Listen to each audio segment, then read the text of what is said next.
माहेरी गेले ना, आईला सांगायची, आई इकडे विहिरीत ढकलून दिलं असतं तर बरं झालं असतं ग, खाटकाच्या दारात काय बांधलीस तू. माणसं आहेत का ती आई?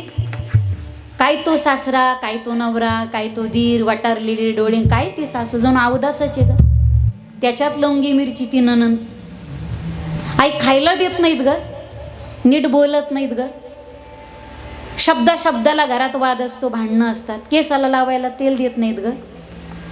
काय माझं पाप होतं, माझं लग्नच करायचं नसतं, मी जाणारच नाही आता. त्यावेळी आई म्हणायची, बाळ तुला ठेवून घेतलं असतं ग, पण आम्ही आहो तोपर्यंत ठीक तुझं, आम्ही गेल्यानंतर तुला भाऊजाईच्या दारात भांडे घासावं लागतील, ते बरं पाहणार आहेत का तुझ्याकडं? मायबापाने लेक नांदलेली ऐकावी नाही तर मेलेली ऐकावी. या एका वाक्यासाठी भारतातल्या कित्येक लेकीबाळ्या आम्ही बळी दिल्या, केवळ या वाक्यासाठी. माझी विनंती असेल माझी दादांनो, एखादीची लेकबाळ आपल्याकडून सांभाळणं होत नसेल तर ती तिथं नेऊन घाला.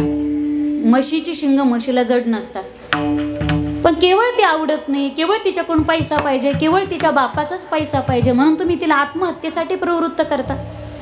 अन्याय करणाऱ्यापेक्षा अन्याय सहन करणारा हा जास्त गुन्हेगार असतो. म्हणून अन्यायाच्या विरोधात कधीतरी बंड पुकारता आलं पाहिजे.